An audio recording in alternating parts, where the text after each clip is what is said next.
Well, hello again. Welcome to Horror in Detail.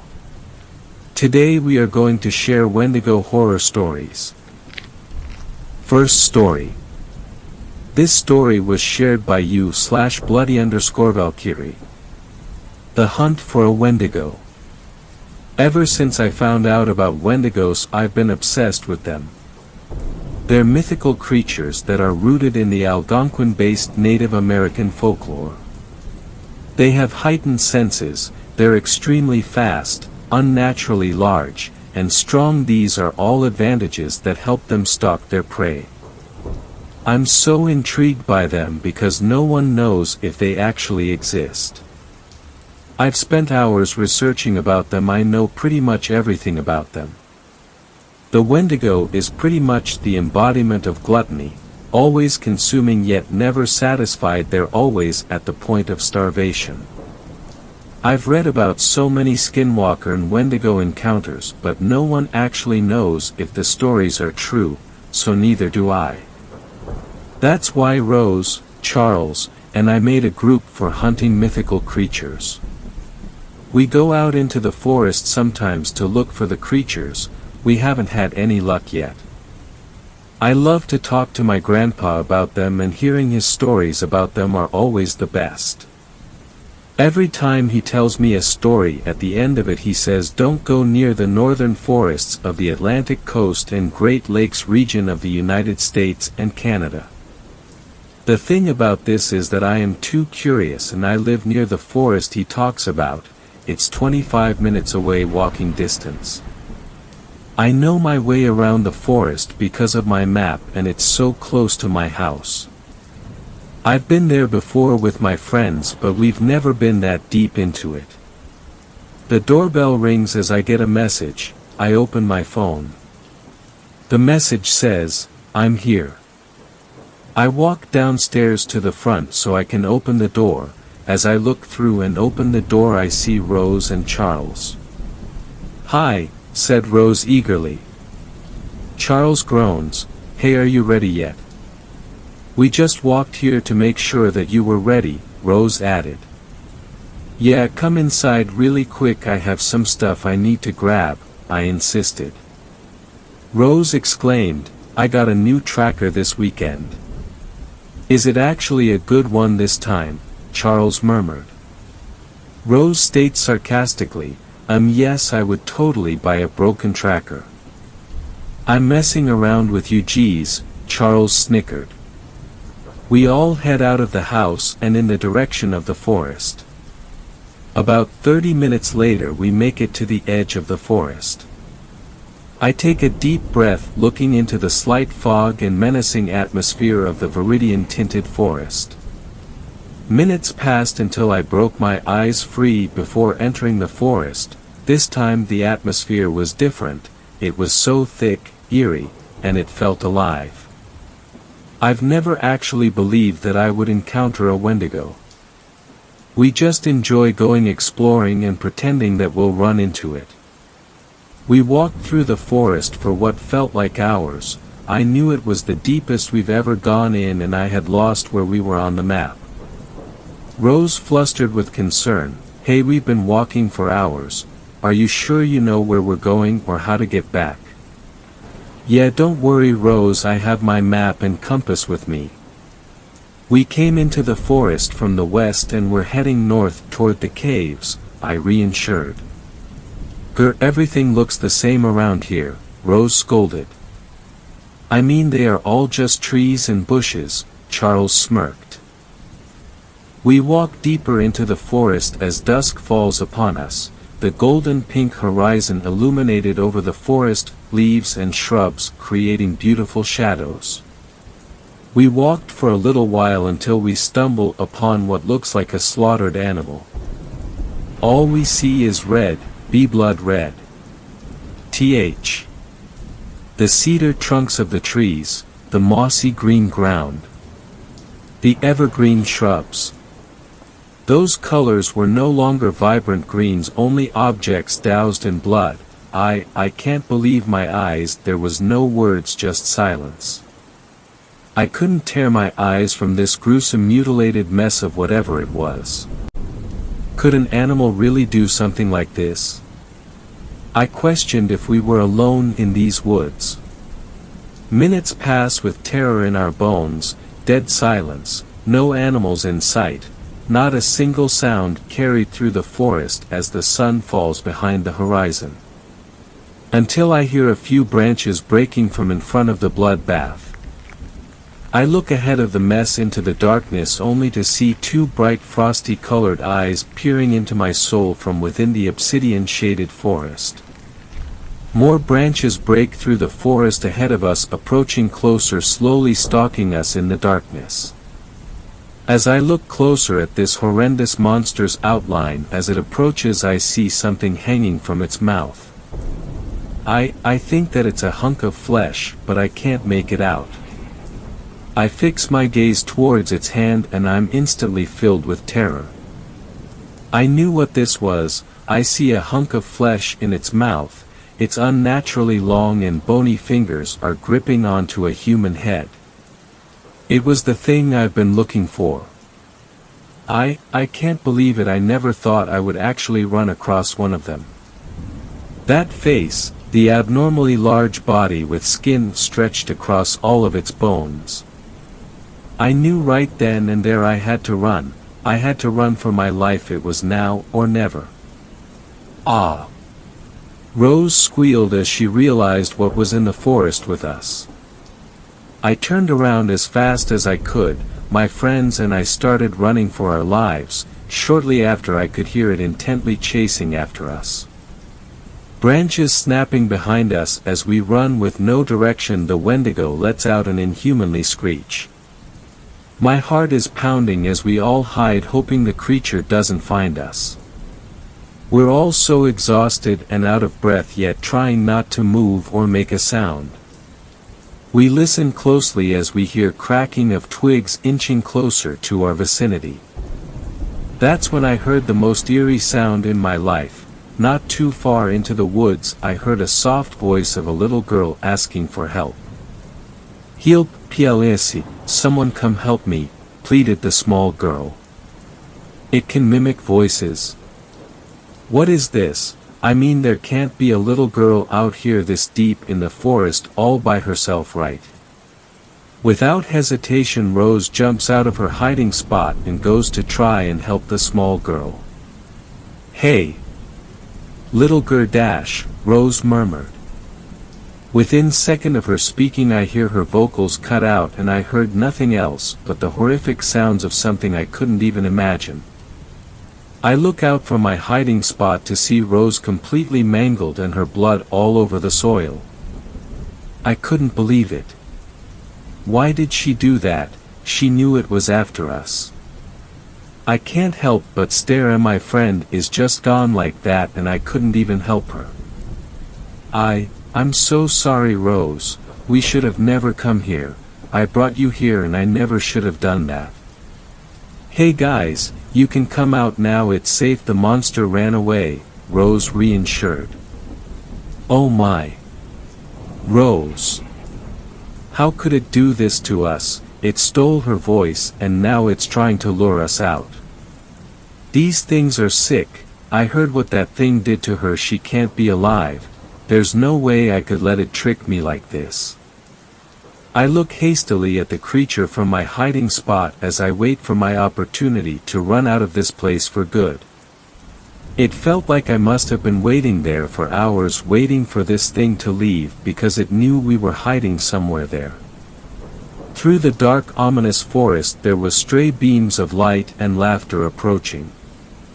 The creature heard the laughter and branches and decided that it was done here. It went to go after whoever was over there, so that's when we took our chance to run west and get the hell out of that forest. I ran until my feet blistered. At the sight of lights I sighed in relief, then collapsed to the ground as I'm panting, choking on the fresh air, bawling my eyes out with Charles. I feel sorry for those people, but I barely made it out alive myself. Rose wasn't as lucky as we were. I collected myself after crying and shaking on the ground for what felt like ages. I got up, gave the forest my last goodbye and went on my way through the dark night illuminated by only stars in the sky and the empty street lights. Never again have Charles or me mentioned this to each other or anyone again. It's buried as deep in our memories as far as they could go. Second story. This story was shared by you/Sleepless from Sundown. An encounter with a Bigfoot. There is a ghost town high up in the Montana mountains, not far from Yellowstone. Few people know about it. The only road in and out fell into disrepair long ago. To get there requires an intermediate climbing skill set. It can only be attempted when conditions are warm and dry, which around here amounts to a window of a couple of months each year. My grandfather spoke of it once.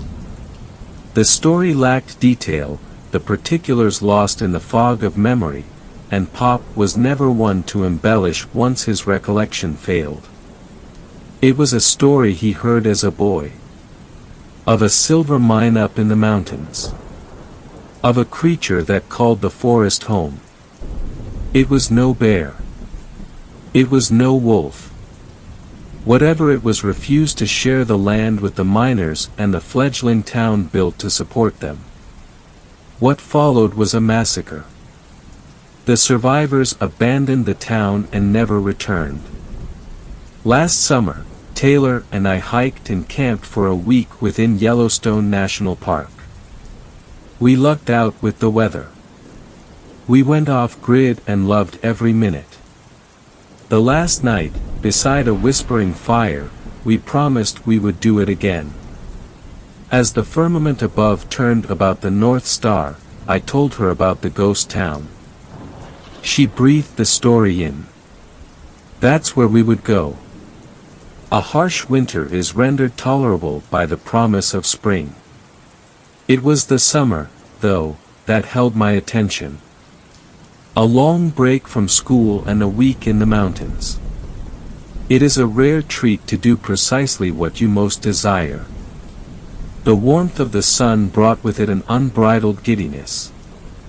The wait was almost over. We drove as far as we could, winding our way up between mountains stripped of the white caps of winter and smeared with green and blue and brown. Taylor rolled the car to a stop on the shoulder of a lonely dirt track. The crisp mountain air tempered the warmth of the sun. We shouldered our packs and climbed. What is left of the ghost town, as far as we knew, did not amount to much. The rangers fingered it on a map, though none had been up there. The location was an inherited knowledge. My grandfather could only guess as to the whereabouts. It's up there somewhere, he had said. When I told him our plans and that it was his story that inspired our destination, a smile gave way to pensiveness. He told me to be careful. I told him not to worry. The spruce trees thinned the higher we climbed. We scrambled up a rocky shoulder and Taylor checked the map. We were making good ground. If luck fell on our side we would get there by sunset. An impassable chunk of vertical rock face led to a detour that cost us a couple of hours. It would have to be tomorrow. We camped in a clearing with a view of our destination across the plain. In the distance the trees huddled together as if against the cool night air and obscured the X on the map. I wondered what we would find. There was a good chance little remained. Perhaps a few stumps where a rudimentary wooden house once stood. We turned our attention to the sky and watched for shooting stars and agreed it didn't matter. Taylor woke me in the dead of the night. The half-moon hung low over the mountains. Her whispered words came out in bursts. My groggy brain took its time assembling them into something coherent. She had heard something. The crack of a tree branch, sharp and loud as if it had been snapped like a twig. And now there was a light. In the pale, silver glow of the moon, I followed her outstretched hand. Hanging just above the horizon, a yellow light flickered. It gave the impression of a candle burning in a window. Except out here there were no windows and no one to burn a candle. I could only offer vague solutions. An optical trick played by some atmospheric anomaly. A hunting group around a campfire, though this was not a usual place for such things. Whatever it was, it lay far enough away to pose no danger. What neither of us said is that it lay in the direction of our travel. We lay back down. For a time I opened my right eye at intervals to check if the light remained. It did. And then I slept. We barely spoke in the morning and set off in the direction of the ghost town. I was anxious to uncover a mundane explanation for the light we saw the night before.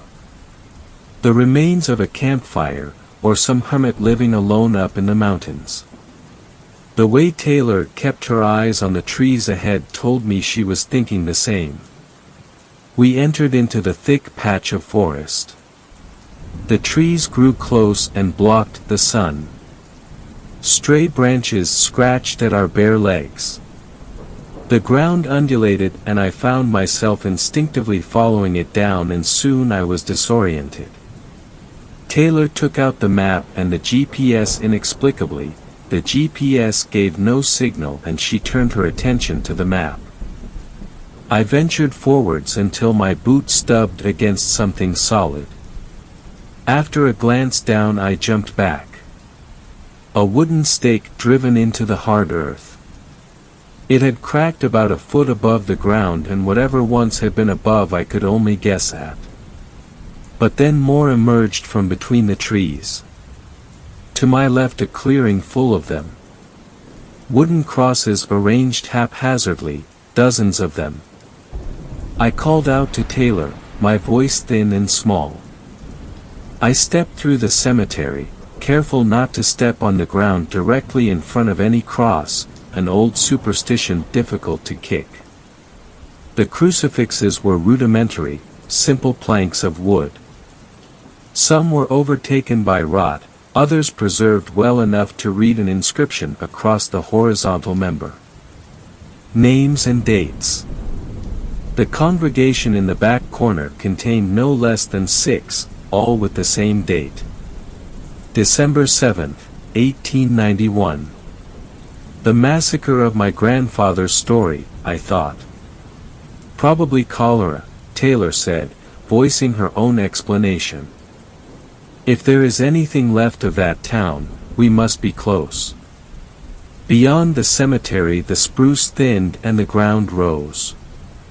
We crested the slope and there it was.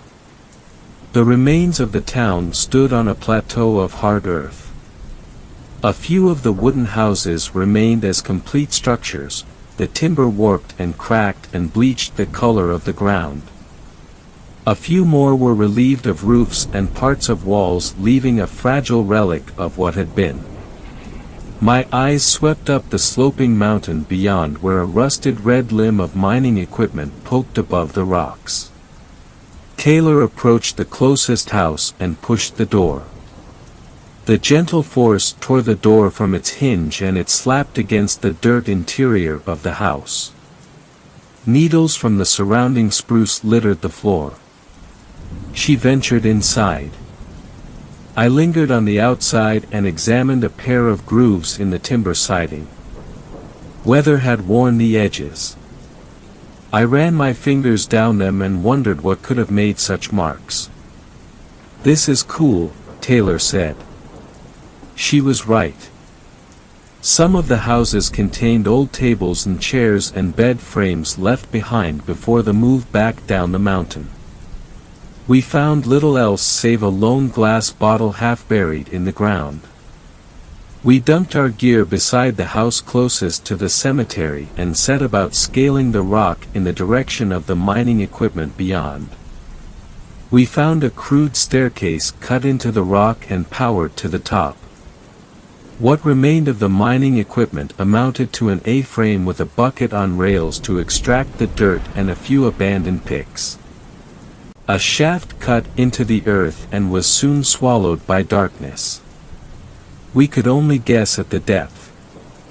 I scrambled up a slope beyond and sat on a small rock platform with a lookout over the valley below, my legs dangling over the side. In the distance the mountains looked blue. We lingered there for a time, until the sun kissed the peaks to the west. Tonight we would camp at the ghost town, and we would stay a few days. The first sign of trouble was my red windbreaker lying on the ground beside a half-collapsed house at the back of the ghost town. When we left, the windbreaker was packed tight into my backpack. Something had messed with my bag. It wouldn't be the first time. Squirrels or birds had done it before, but I was sure the windbreaker was deep down in my bag. It would take a persistent squirrel to get to it. A second option had my heart thumping. A bear. Our gear was a mess. Our clothes and sleeping bags were strewn across the ground. The small gas burner was upturned. My backpack had 2 parallel tiers running top to bottom. I ran my hand over them like I had the 2 grooves in the siding on the house. This was no squirrel. Taylor picked up her black pan and turned it in her hand. She showed me. One side buckled inwards. Taylor gripped it and pulled at the metal to bring it back into shape. It did not budge. A bear, I said. It had to be. I fumbled in my bag for the canister of bear mace.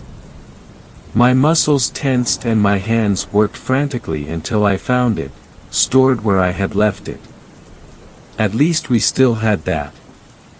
We searched the ground and looked for bear tracks. The telltale wide paws and grouping of front and back legs together. I found a depression in the ground. I hovered my foot above the footprint, my shoe dwarfed in comparison. And no second print. Whatever came into our camp did so on 2 legs, and at the base of those 2 legs were extraordinary feet. It can't be true. Someone is messing with us. Taylor inspected the print.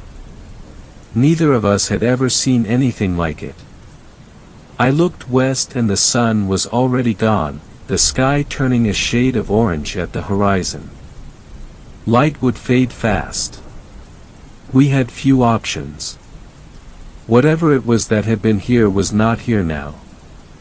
We had planned to camp outside under the stars, but with something stalking the forest, we rolled our sleeping bags and mats inside one of the houses. At least it provided some semblance of security. We did not risk a fire. Darkness overwhelmed the light quickly and completely. Clouds rolled in from the west at nightfall. A light breeze carried a faint hint of moisture. The forecast had warned of possible storms. I stuck my head out one of the windows, and aside from a blurred smudge of the moon through the clouds, the sky gave no light. We were on edge. Inside the house it was a deep, pitch black. I set the canister of bear mace beside my pillow, periodically palming it to make sure it was still there. Every crack and rustle from the forest had us twitching and turning our ears to the sound. I buried my head between my knees and wondered how I could tolerate the hours left until morning. I apologized to Taylor for suggesting we come out here. She laughed it off. We'd get through it and have an amazing story to tell. Her voice trembled. I don't know what time I fell asleep. When I woke it was still dark and my pillow was wet. Light rain made a gentle rapping on the roof. A hole in the roof let through a small drip. I dragged my sleeping bag over to a dry section of floor. In the distance thunder rumbled, low and ominous. Then something else, closer. A crack from the forest. Not a twig, but something more substantial. And then a growl, low and deep. I shook Taylor awake. In the darkness we listened. Nothing. Had I dreamed it? No, I couldn't have. There was something out there. Should we risk turning on the torch? No.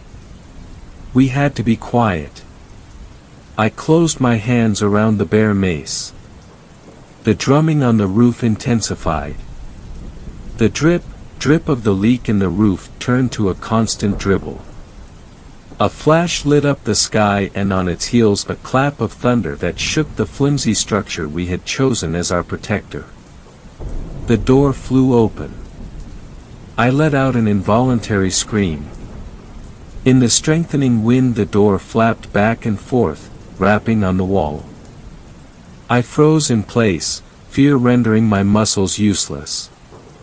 Taylor made a rustling beside me, and I guessed she was moving for the door. Another flash of lightning confirmed my guess, the silhouette of Taylor fumbling in the dark for the door. She used the brief moment of light to gather her bearings and gripped the door. A second flash followed the first, and through the doorway a figure emerged. Big and black, it was no bear. In the moment of light it looked stationary, but my imagination soon put it in motion, lumbering for the open door. "Shut the door," I yelled. Taylor clapped shut the door, and a deep growl mixed with the thunder.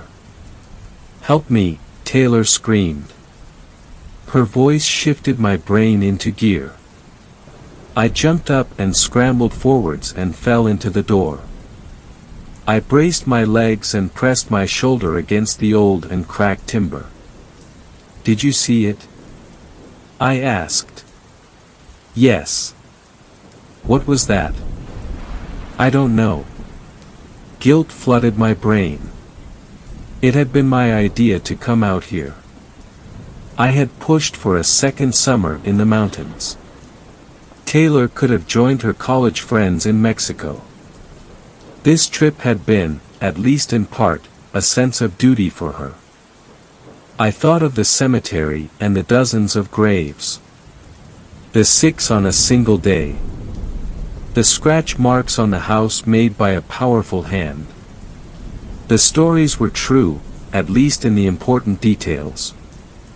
Something lived up here. Something that did not care to share its home with humans. Taylor's voice cut through my thoughts. Should we run? No. Run where? We had to stay together. The creature pushed at the door with such force I felt about as big and strong as a toddler. We pushed back and the door slammed back into place. The timber pinched at my shoulder. I felt with my hands and found a split in the wood. The door would not hold much longer. Through the torrent of rain the creature snorted and spat, its hot breath penetrating the crack in the door and blowing over my neck. It pushed a second time, and that was enough. We fell to the ground, fragments of the splintered door clattering to the floor around us. I landed heavy on my right side, the canister of bare mace spilling from my grasp and rolling away into the darkness. I crawled after it, feeling in the dark and expecting at any moment to be lifted in the air by my ankles. Behind me Taylor screamed. It had her. Finally, the edge of my index finger hit the cold steel of the canister. I fumbled it into my hands and stood. I saw nothing in the darkness. The rain beat on the roof and the wind howled and the creature snarled, and in among it all I found no compass. I prepared to fire the mace in random hope and hesitated a second, enough for a jagged fork of lightning to illuminate the sky. The animal held Taylor close to its chest in the corner of the room. I jumped a single step, and as the world went dark again I sprayed and hoped. The creature wailed in pain and Taylor thudded to the ground at my feet. Heavy footsteps sloshed on the sodden ground outside the house and then stopped. He wasn't gone yet. I stepped out into the rain. The waterlogged ground saturated my woolen socks. The rain fell thick and cold. A freezing wind sucked the warmth from my body. I listened. I waited. I shivered. The first dose may not have sent it fleeing to the forest, but a second might. Where was the lightning? Was the storm spent? A hand gripped my bicep. It pulled me close. Lightning lit up the sky. My face was inches from his. Eyes eerily human. A thick mat of black hair soaked from the rain. With my free hand I pushed the canister to his flat nose and sprayed. He threw his hands in the air and lifted me clean off the ground. For a moment I felt weightless and then came crashing back down. Soggy footfalls faded into the distance. It was gone. We huddled in the back corner of the house until daybreak. With the rising of the sun, the rain turned to drizzle and finally stopped. We kicked at the fragments of the splintered door. Outside, several vague footprints pressed into the mud, partially destroyed by the rain. We gathered our things and began the walk home. The crosses standing in the cemetery hammered home that we had been lucky. Before commencing our descent down the shoulder of rock I turned and looked back up the slope. In the gloom a lone light shone on the hill where the ghost town and the cemetery stood. Not a welcome light, but a warning. Third story. This story was shared by you/traditional Tao. We survived a Wendigo attack. I'm happy to see others also had these experiences. It's a bit like group therapy, in a very twisted way I guess. This isn't an AA meeting or anything. Years ago, when I was fresh out of high school, me and my friends went for a camping trip, since it'd be the last time we saw each other before college sent us on our separate ways. We had planned to go deep into the national forest in the mountains, and just enjoy ourselves for a few weeks. My friends who came along were Preston, a Native American who had several years of survivalist strategies under his belt. Jamie, a hunting and gun enthusiast like me, with a propensity for adventure. Mark, Preston's friend, not so much mine. He smoked a lot of drugs and seemed to be okay, but I was always on edge around him. With us we packed 2 tents, dried fruit, rice, jerky, camping supplies, and beer, along with a Mini 14 rifle, a Saiga 12 shotgun, 2 pistols, my Taurus Judge revolver, and Jamie's .357 revolver.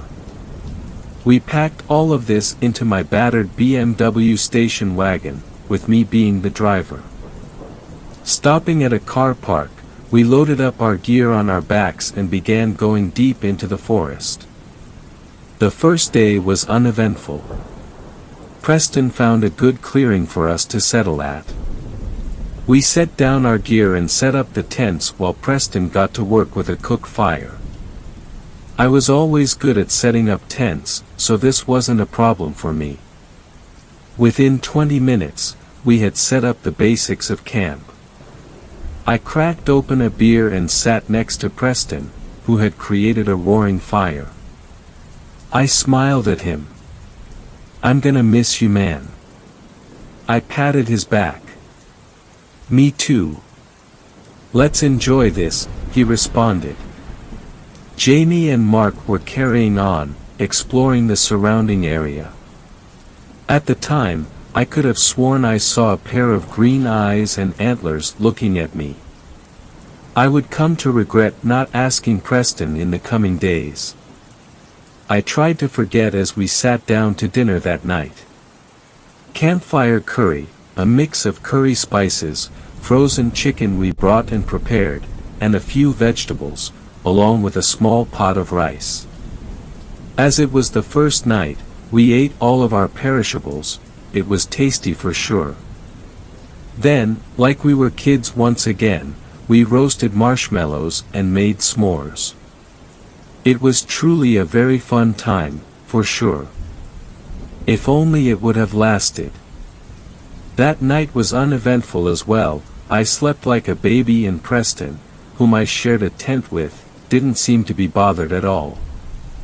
The next morning, we packed up camp, and decided to head south, towards a large river with the intent of spending a few nights riverside. As we were in the remote wilderness, I handed Preston my Mini 14, and I myself carried the Saiga 12, slugs and buckshot alternated in its 10-round magazine. Jamie kept his .357, and I had my sidearm as well. We walked for what seemed like hours. The mistiness, overcast weather and lack of clear landmarks required we rely on GPS and compasses.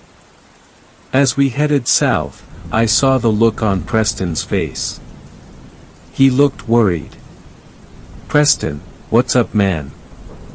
I asked him. He had me get close and he whispered, "I dunno, man, I got a feeling that a bad omen is about to pass. Keep everyone in sight.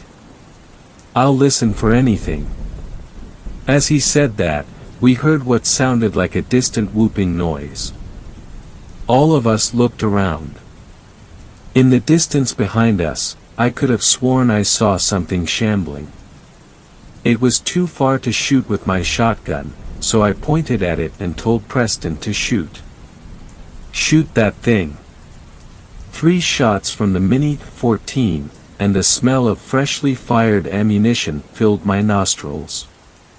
Whatever it was got down on all fours and bounded away.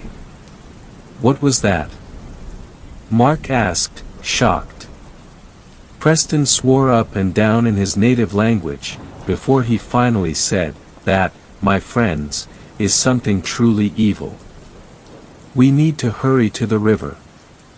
We ran for about 30 minutes, our pace slowed by the amount of heavy gear we carried. Preston looked from side to side, but found nothing as he did so. Soon, we reached the rushing river, and with that the fog seemed to dissipate. Preston looked around, shook his head, looked at his GPS and finally said, "The other side of the national forest is available to us across a hand tram a mile upstream. We can make it there before lunchtime if we hurry." "Preston, what's going on? What was that thing?" Jamie asked, concerned. "I can't be sure, but it's nothing good. I want to try and lose it across the tramway. Whatever that thing is, if it's anything like my family stories, it won't ford a river. We're going, that's final." Preston led the way upriver, keeping close to the shoreline. Eventually, we did find it. A large steel and wood car suspended over a wide expanse of river. I got in first, and wasted no time getting across. I watched the trail on the other side while Jamie went across next with some of the extra gear, and then finally Preston and Mark squeezed into the tram and got across. As I turned to leave, I saw Preston take out his bowie and he began hacking at the rope suspending the tram. "What are you doing, man? That's state property, that's a felony," I said, bewildered. "We can't have that thing follow us." He hacked at the rope until it snapped and the tram car fell with a loud clang into the river below.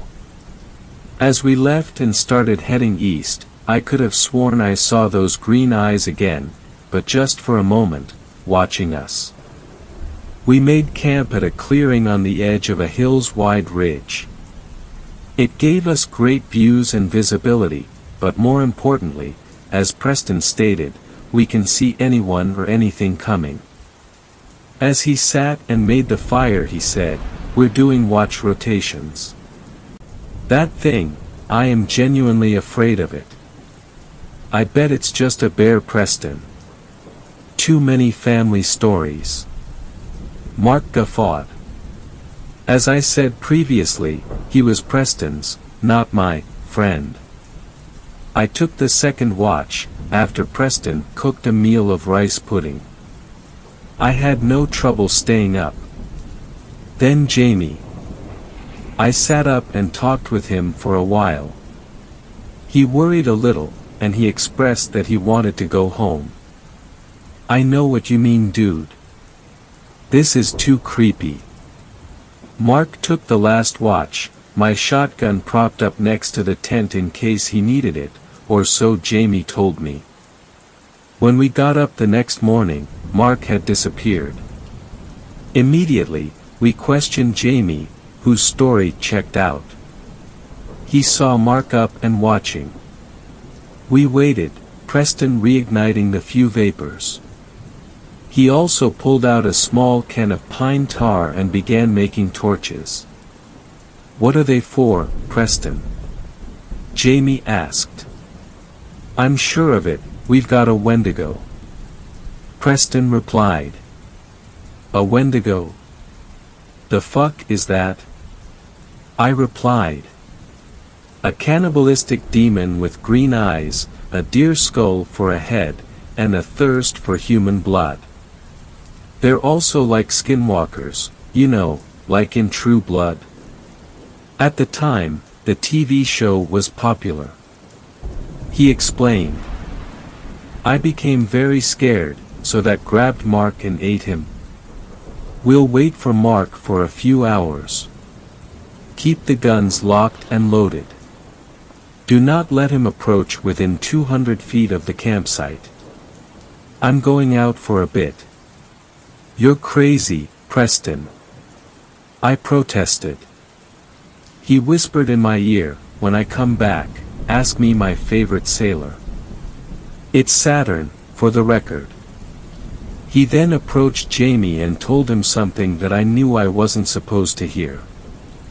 Then he grabbed 2 torches, his knife, and he turned back to us. Wendigo do not like fire. Keep the fire going, there's plenty of sticks and wood right there for a few hours. I'll be back. Do not forget what I told each of you. If I can't answer it when I come back, shoot me.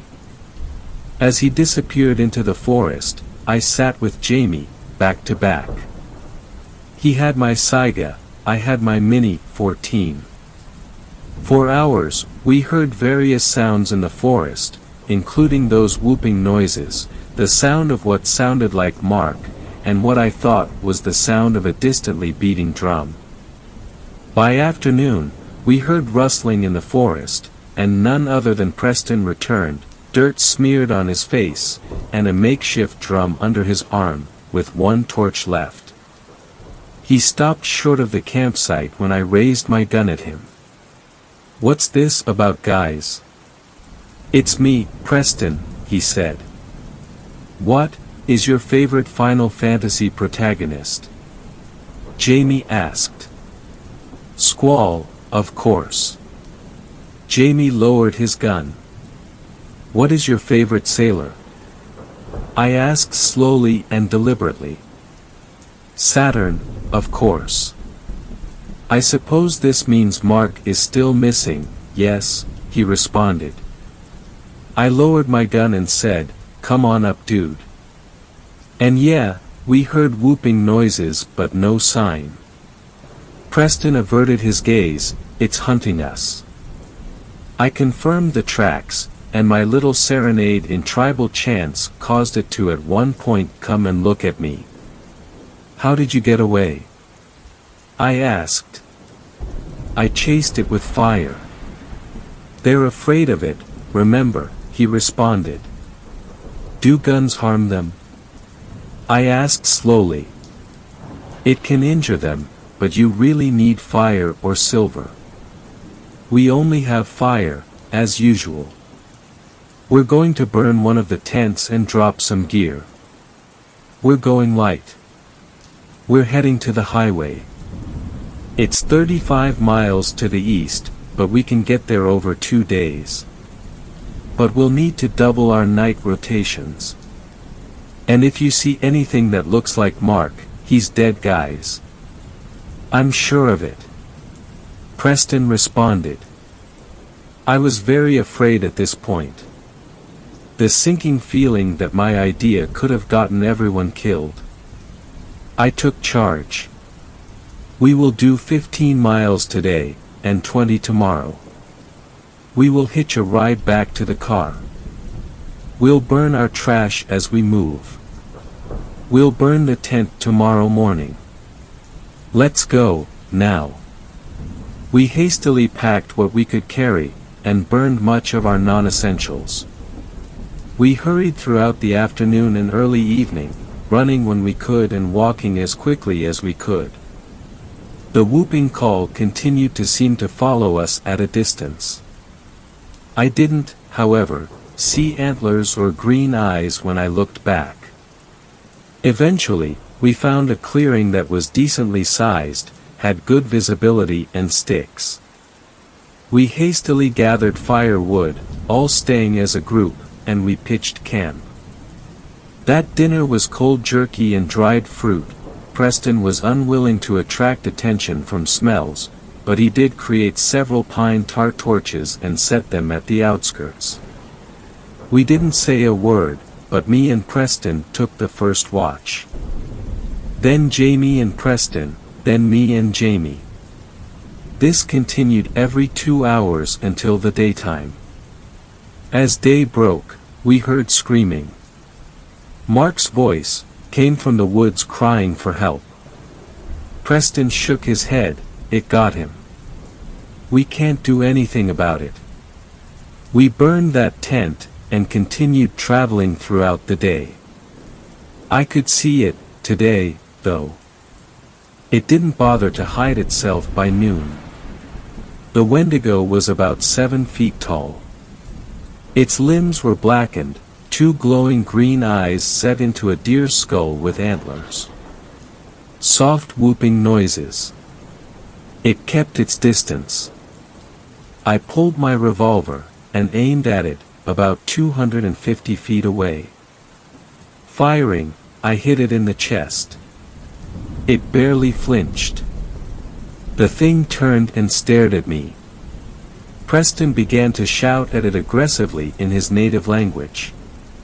It stopped, tilted its head, and then responded to him. I asked him, "What the hell did he say to you?" I asked him what he did with Mark. He responded, "Who's that?" Preston then grabbed my Mini 14 and fired repeatedly at him. This abomination seemed to get annoyed. I followed up with a well-placed slug to the chest from my Saiga. It howled in pain and dashed away into the woods. "We better run, I think," I remarked to the group. We ran for a good 20 minutes, when suddenly, in a clearing ahead of us, was a human silhouette. Naked, filthy. "Guys, it's me. You gotta take me back. I escaped that thing and have been running from it for the last day." It was Mark. I pointed my Saiga at Mark. "What happened to your clothes, Mark?" "Yeah, and if you're Mark, tell us the name of the school we went to," Preston said. He pointed the rifle at his head. "Come on guys, don't play around, it's me. I'm cold, I'm hungry, and I want to go home," he protested. Jamie shoot him in the leg with his revolver. Mark screamed in pain, "Unless you want the next to be your head, answer the fucking questions," Jamie shouted. That's when Mark's head snapped to Jamie, in a grossly unnatural fashion. I was paralyzed by fear as it appeared as if Mark was contorting and screaming in unnatural tones. I fired, repeatedly.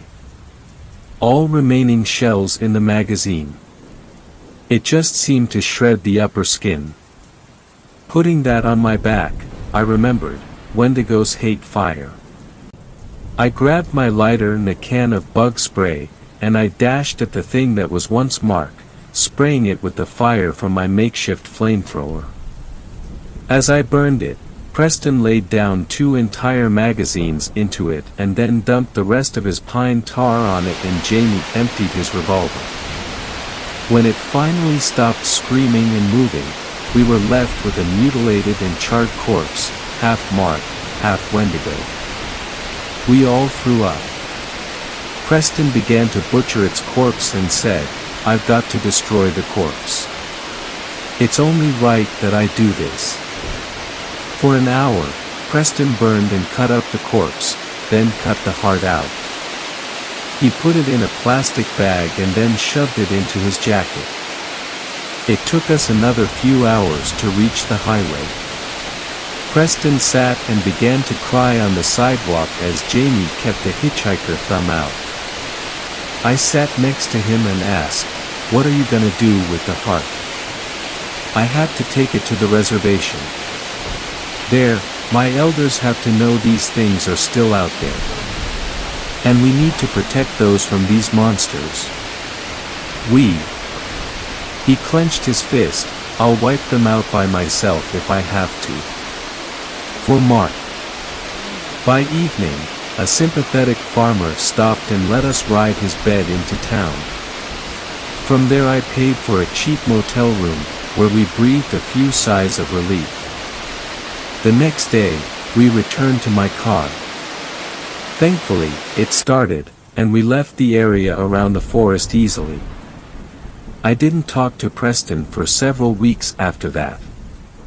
He eventually showed up at my house during the summer, and asked my father if he could stay the night. At the time, I still was living at home. My dad obliged. Preston told me that the elders were shocked, and told him that they'd amass a party and take care of it. They came back with the skull of 2 Wendigos, and 6 hearts. They also found scraps of Mark's t-shirt, surrounded by a pile of decaying gore.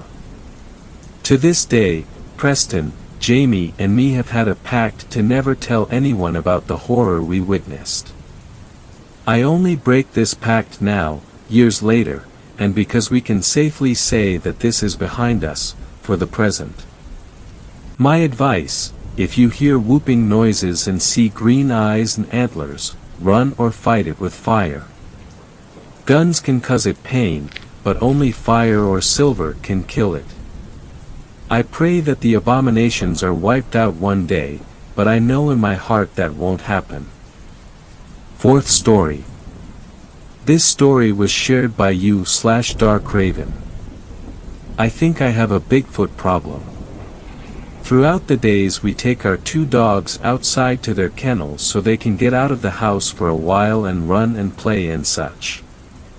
These are not small dogs. One is a black lab/husky mix and the other one is a full-blooded Staffordshire Terrier, pit bull.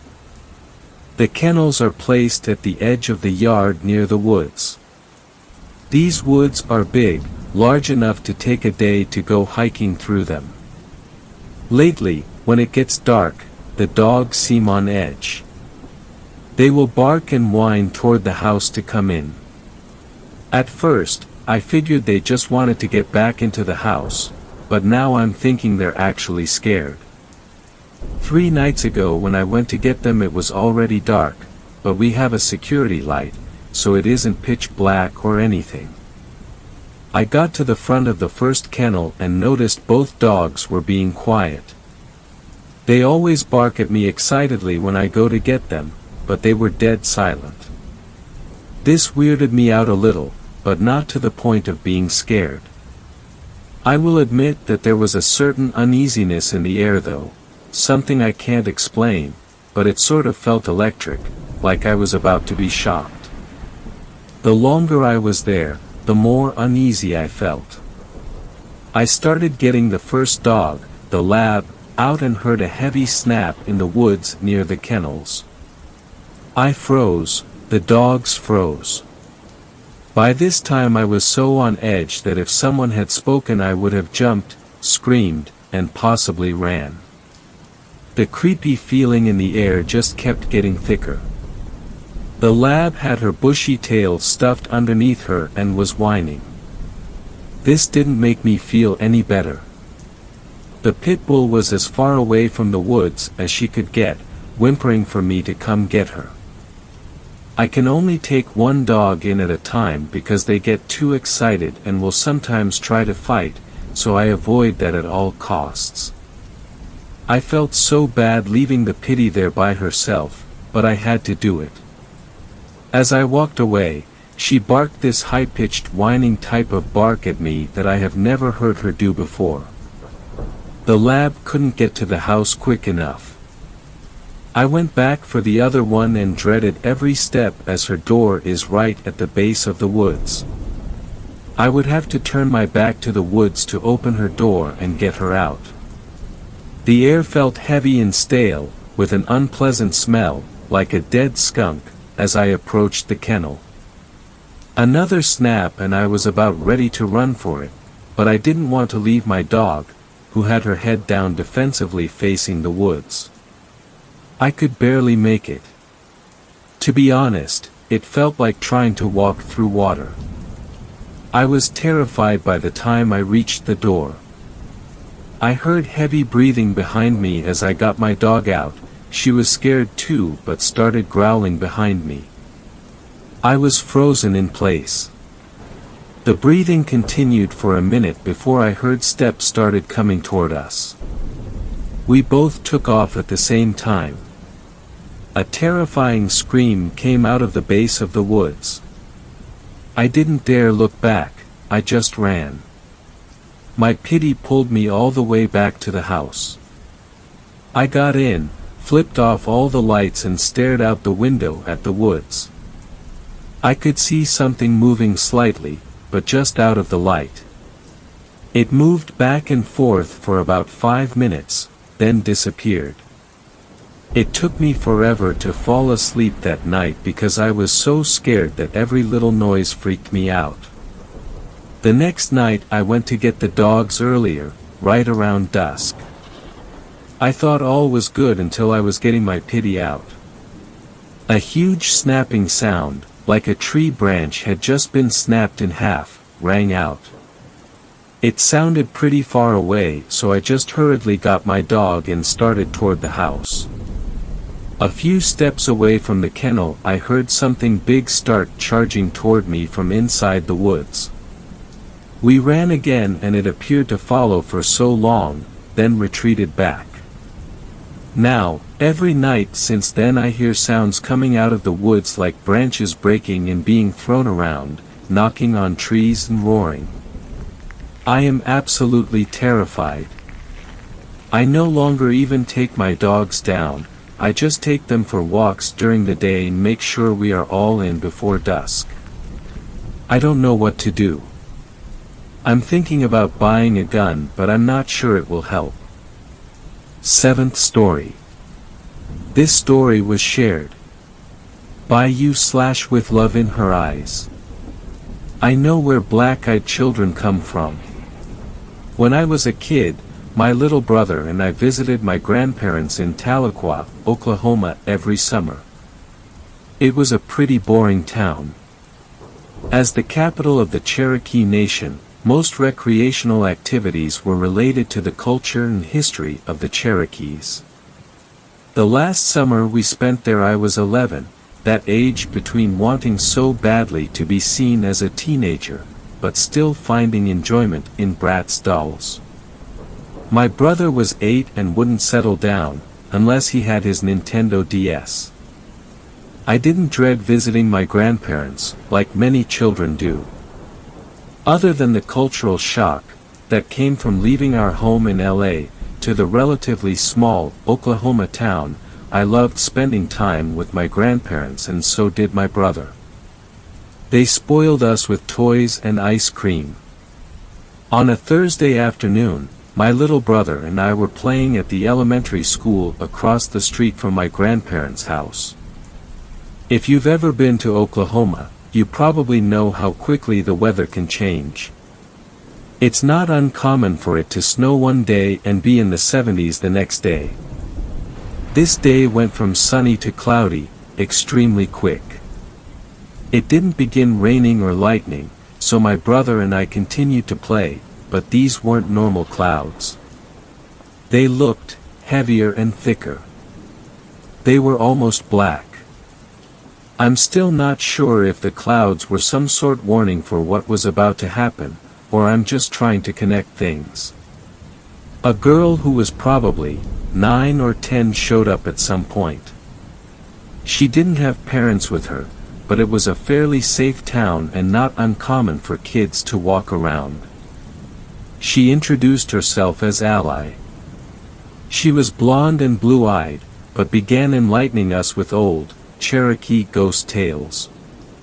With Tahlequah being the capital of the Cherokee Nation, many urban legends in other towns are actually true in Tahlequah. Most people's great-great-grandmas really were Cherokees, and the school playground we were currently playing on really had once been an Indian burial ground. She told us one particular grotesque story about the Deer Lady, who was a hair-broken woman that went insane and cut her legs off and stitched a deer's legs on her torso in place. Her final story inspired what we thought would be a fun adventure. She told us a chief's 15-year-old daughter had been brutally murdered by her white husband on their anniversary for flirting with another man. They buried her and out of respect, never removed her gravestone when the school was built. Ally told us it would take a bit of maneuvering, but there was a panel that could be removed and we could crawl underneath the school and see the gravestone. We were all in shape, so we began our adventure. To our disappointment, the panel had been screwed shut and it began to rain. My brother and I decided to go home. Ally, however, insisted that there had to be another way in. I tried to tell her that her parents would probably be worried and that it would be best for her to go home too, but she was determined to find a way in. My brother and I went into my grandparents' house and changed into some dry clothes, drank Kool-Aid and watched TV. While my brother and grandparents were watching The Fairly Odd Parents, I noticed I could still see Ally, drenched in rain, trying to find a way underneath the school from the living room window. Eventually, she did. I watched her crawl in, but I never saw her crawl out. We sat through an entire episode of The Fairly Odd Parents and half an episode Drake and Josh, so it had to have been 45 minutes. That night, I had trouble sleeping. I told myself she had to have come out a different way, or maybe she came out when I wasn't looking and finally drifted off. The next morning I woke up refreshed.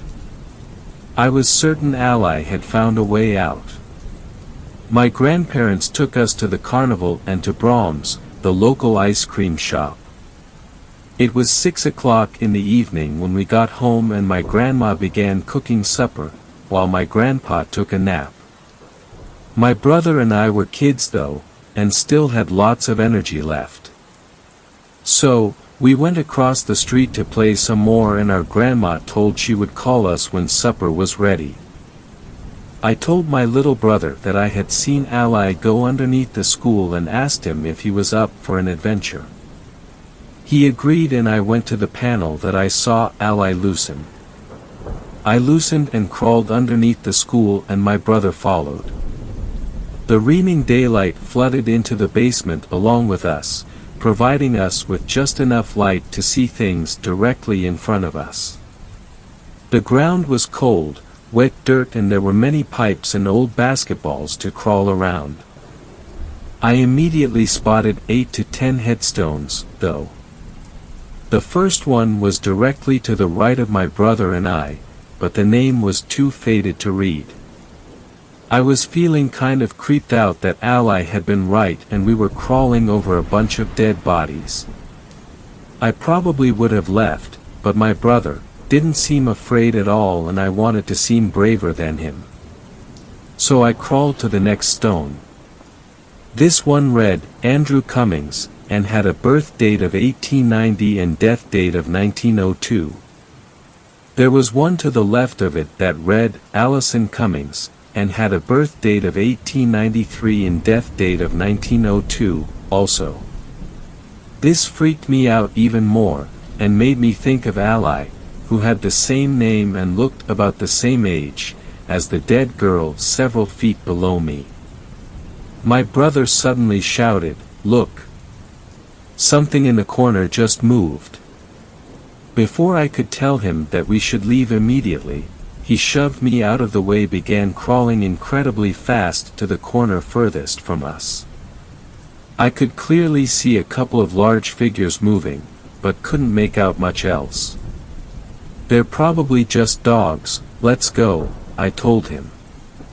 But as he crawled, I crawled right behind him, getting closer and closer to the larger figures, that began to look more and more like silhouettes of three people sitting against a wall, all with their knees to their chest.